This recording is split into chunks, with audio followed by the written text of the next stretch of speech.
Hindi story cartoon कहानियाँ।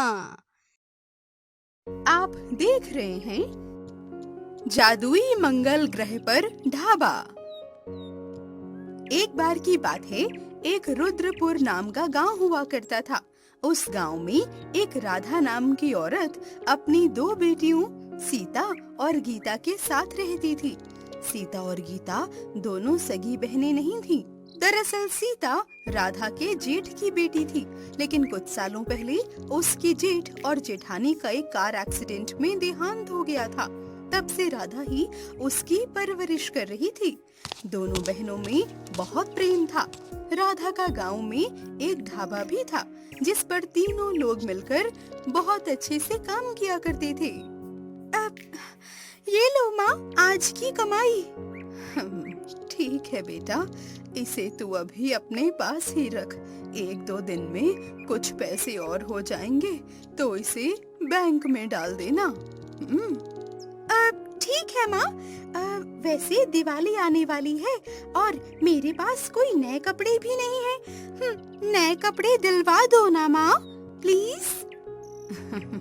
ठीक है, कल बाजार चली जाना। दोनों बहनें अपने अपने लिए नए कपड़े ले लेना, ठीक? अब अगले दिन सुबह उठकर सीता और गीता दोनों राधा की खाना बनाने में मदद करती हैं और दोपहर को बाजार कपड़े खरीदने चली जाती हैं। अब सीता, तुम यहीं पर रुको, मैं अभी आती हूँ। इतने में सीता के कंधे पर एक औरत हाथ रखती है और वो उनकी बुआ होती हैं। अरे सीता बिटिया, तू यहाँ? हाँ बुआ, वो हम कपड़े खरीदने आए थे। वो तो ठीक है। वैसे तेरी माँ राधा कैसी है? जी वो भी ठीक है। अरे मेरी बच्ची, तू कितनी भोली है। देख बेटी, मैं ये बोलना तो नहीं चाहती, लेकिन क्या करूं, आखिर तेरी बुआ जो ठहरी, तुझसे बहुत प्यार करती हूँ मैं। अरे तू जिसे माँ माँ कहती है ना, वो तेरी कोई सगी माँ नहीं है और बस तुझसे प्यार का नाटक करती है। वो सब अपना काम निकलवाने के लिए करती है। अरे तू तो महारानी है। ये जो ढाबा है ना, अरे ये तेरे माँ बाबा का था, इस राधा का थोड़ी ही। वो तो इसने तेरे माँ बाप के जाने के बाद हथिया लिया। और तू देखना, जब तेरी शादी होगी तो अपनी बेटी की शादी वो किसी बड़े घर में करेगी और तुझे डाल देगी यहीं कहीं झोपड़ी में। अरे बेटी, ऐसा दिन ना आए, इससे पहले ही तू अपना हिस्सा मांग ले उससे और निकाल फेंक उन माँ बेटी को। समझी? तुझसे प्रेम करती हूँ, इसलिए समझा रही हूँ तुझे बेटा, वरना मुझे क्या। अब इस तरह से सीता के कान भरकर उसकी बुआ वहाँ से चली जाती है और सीता के मन में मानो ये बात घर कर जाती है। अब वो पहले जैसी बिल्कुल नहीं रही थी। राधा और गीता की शक्ल मानो उसे काटने के लिए दौड़ती थी। एक दिन तभी राधा उससे कहती है, अरे बेटी, देखना कढ़ी खत्म हो गई है, जाकर जरा जल्दी से बना तो दे। मुझे नहीं बनानी कोई कढ़ी, आप ही बना लीजिए जाकर। अरे मैं कोई नौकरानी हूँ क्या? जब देखो मुझ पर अपना भाषण झाड़ती रहती हैं आप। अरे ये क्या हो गया है तुझे? कैसे बात कर रही है तू? बिल्कुल ठीक कह रही हूँ मैं। अरे तुम मुझसे एक नौकरानी की तरह काम करवाती हो, कभी ये कर दे, कभी वो कर दे। अरे सारे काम भला मैं ही क्यों करूं? ये काम तुम्हें और तुम्हारी बेटी को करने चाहिए। और हाँ, एक बात और, जिस ढाबे के पैसे को तुम अपने बैंक में डालकर बढ़ा रही हो ना, ताकि एक दिन अपनी बेटी को बड़े से घर में ब्याह सको, ध्यान रखना, मैं ऐसा कुछ होने ही नहीं दूंगी। ये ढाबा मेरे माँ बाबा ने खोला था, जिसकी वारिस अब सिर्फ मैं हूँ, तुम दोनों नहीं। इसीलिए तुम दोनों को इस पर कोई हक नहीं मिलेगा।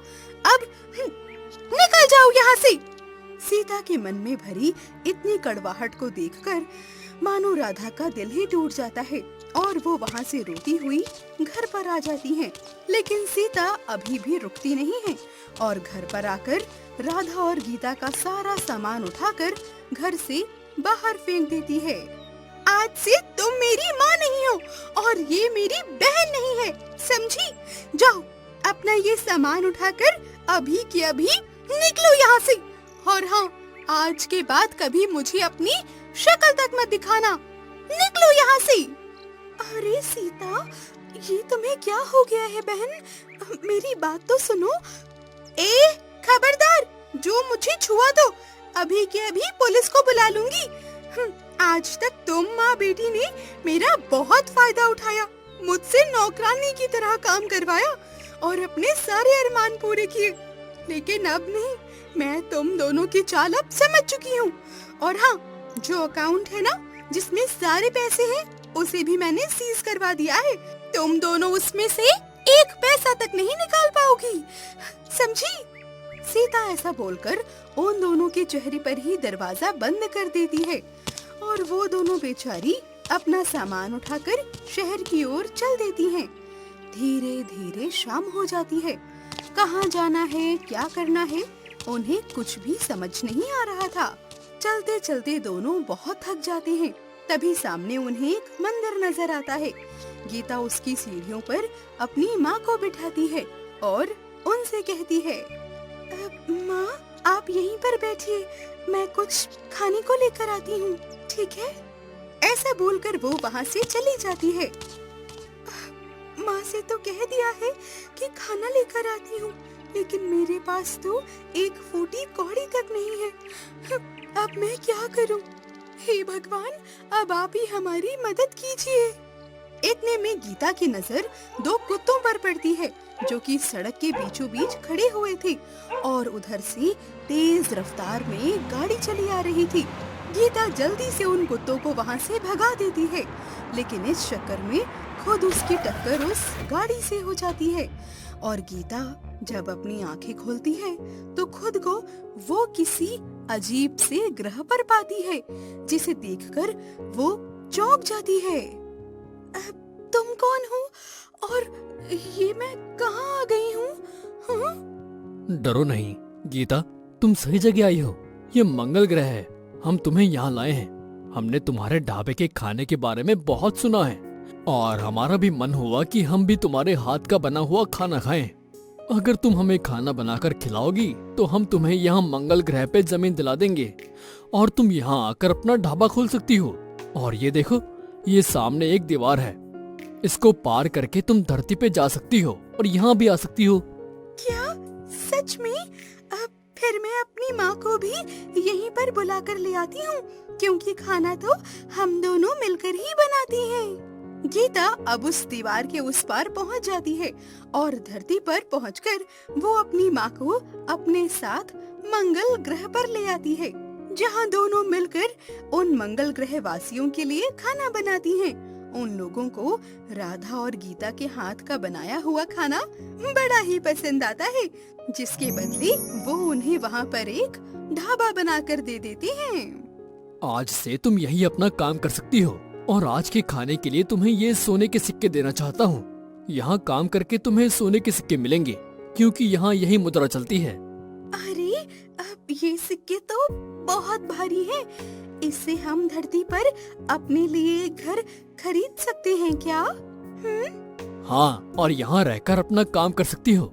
राधा और गीता अब दोनों मंगल ग्रह पर अपना ढाबा खोल लेते हैं और वहाँ से मिले सोने के सिक्कों को बेचकर धरती पर एक सुंदर सा घर भी बना लेते हैं और खुशी खुशी रहने लगती हैं।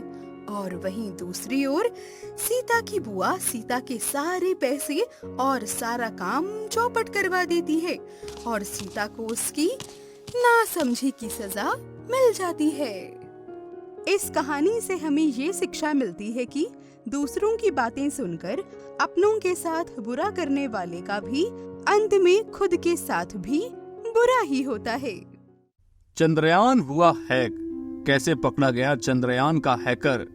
आज राकेश का मन काफी घबरा रहा था, क्योंकि आज वो उस प्रोजेक्ट पर काम कर रहा था जिसे उसने पहले भी किया था। पर वो उसमें सफल नहीं रहा था, यानी कि चंद्रयान 2। राकेश को उदास देखकर उसकी पत्नी ने उससे कहा, आप इतने उदास क्यों हो रहे हैं? आप इतने बड़े साइंटिस्ट हैं, फिर भी छोटी सी विफलता से उदास हो गए। ऐसी बात नहीं है। मैं जो काम करने जा रहा हूँ उसे पहले भी किया था। तुम्हें तो पता ही है चंद्रयान 2 के बारे में, वो फेल हो गया था। मुझे पता है, पर इसमें उदास होने वाली क्या बात है? आप फिर से कोशिश कीजिए। मुझे उम्मीद है इस बार आप जरूर कामयाब होंगे। पर मुझे डर लग रहा है क्योंकि सरकार को मुझ पर भरोसा है। जब सरकार को आप पर भरोसा है तो आपको खुद भी अपने आप पर भरोसा होना चाहिए।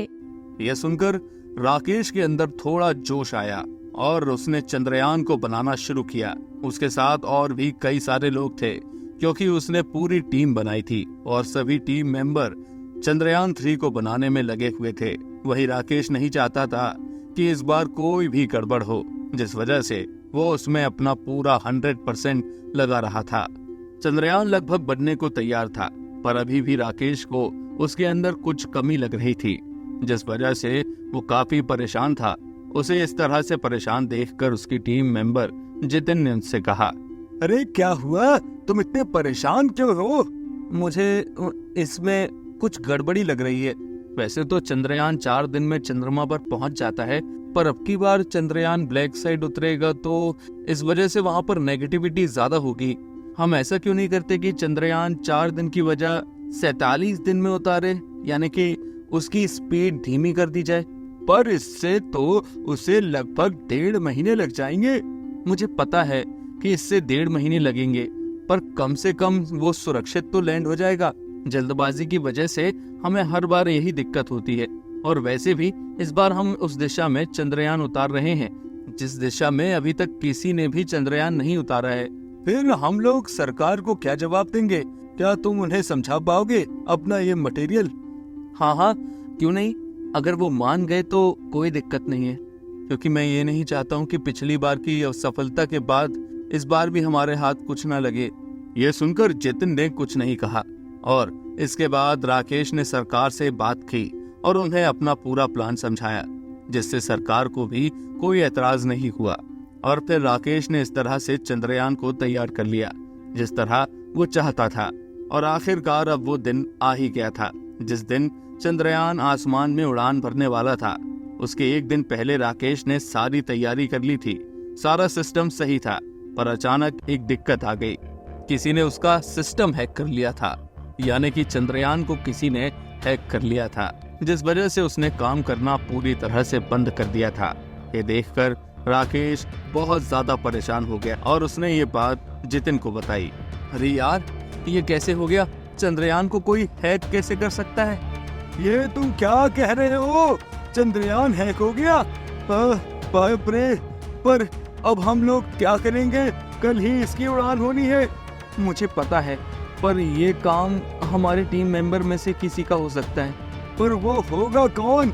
हम पता कैसे लगाएंगे? पता तो हमें लगाना ही पड़ेगा, वरना हमारी सारी मेहनत धरी की धरी रह जाएगी।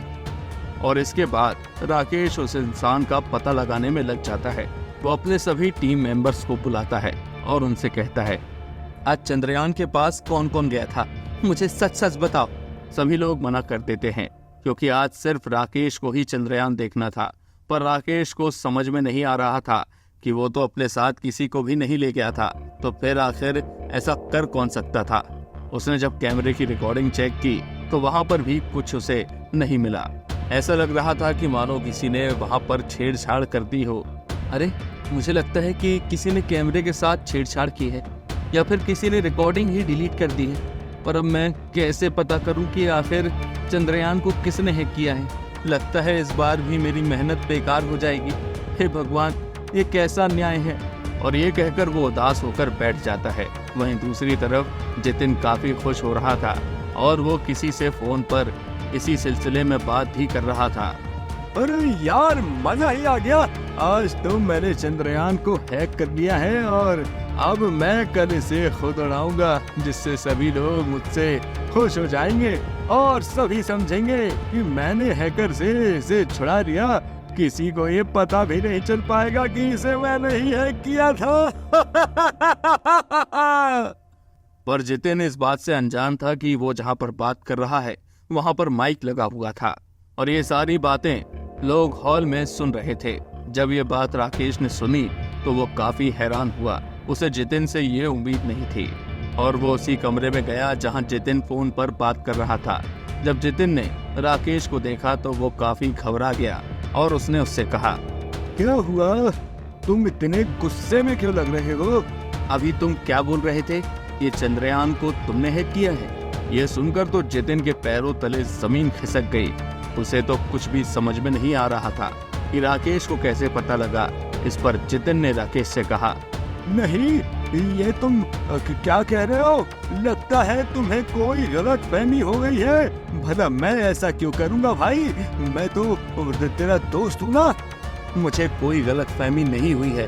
अभी तुम जिससे ये बात बता रहे थे ना, उसी से हमें पता लगा है, क्योंकि तुम जहाँ पर बात कर रहे हो वहाँ पर एक छोटा सा माइक लगा था और तुमने इस पर गौर नहीं किया, जिससे तुम्हारी बातें सभी ने सुन ली हैं। यह सुनकर जब जितिन ने उस तरफ देखा तो वहां सच में एक छोटा सा माइक लगा था और उसका ध्यान उस पर बिल्कुल भी नहीं गया, जिस वजह से उससे इतनी बड़ी गलती हो गई। जब उसे अपनी गलती का एहसास हुआ तो वो बहुत ही घबरा गया। इस पर राकेश ने उससे कहा, मुझे तुमसे ये उम्मीद नहीं थी। मैं तो सोच रहा था तू मेरा अच्छा दोस्त है, तुझे खुशी होगी, पर तू तो परे भी निकला और मतलबी भी। पूरा श्रेय अपने ऊपर लेना चाहता था। मुझे माफ कर दे, मुझसे गलती हो गई भाई। मैं तो बस इसलिए ये सब कर रहा था जिससे सभी मुझसे खुश हो जाए। तुझे माफ नहीं किया जा सकता क्योंकि मैं अकेला नहीं हूँ, बल्कि तेरी ये बात सारे साइंटिस्ट ने सुनी है और अब कोई भी तेरे साथ काम नहीं करेगा। नहीं, तू ऐसा नहीं कर सकता है। मैंने भी इसमें अपना पूरा समय और मेहनत लगाई है। तू मुझे इस तरह इस प्रोजेक्ट से निकाल नहीं सकता है। इस बारे में हम बाद में बात करेंगे। अभी तू यहाँ से चला जा, क्योंकि मुझे बहुत सारे काम हैं। सबसे पहले तो तुझे चंद्रयान को सही करना है, वरना अगर ये बात मैंने सरकार तक पहुँचा दी तो तू मुसीबत में आ जाएगा। ये सुनकर जितिन बहुत ज्यादा दुखी हो जाता है। इसके बाद जितिन चंद्रयान को सही कर देता है। चंद्रयान के सही होते ही राकेश बहुत खुश हो जाता है और अगले दिन चंद्रयान उड़ान भरने के लिए तैयार था। वहीं राकेश का दिल जोर जोर से धड़क रहा था। वो बार बार भगवान का नाम ले रहा था, हे भगवान, अब सब तुम्हारे ऊपर है। आप सही सलामत चंद्रयान को ऊंची उड़ान देना, ये सही तरह से उड़ जाए बस। वही सभी लोग बस यही सोच रहे थे कि अब क्या होगा।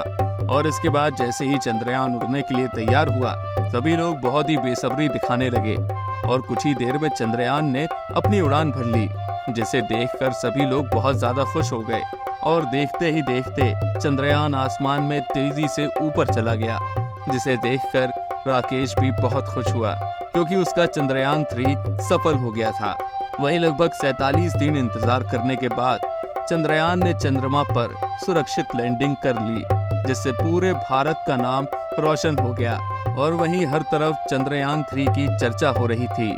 दोस्तों, हमें इस कहानी से ये सीख मिलती है कि हमें कभी भी हार नहीं माननी चाहिए।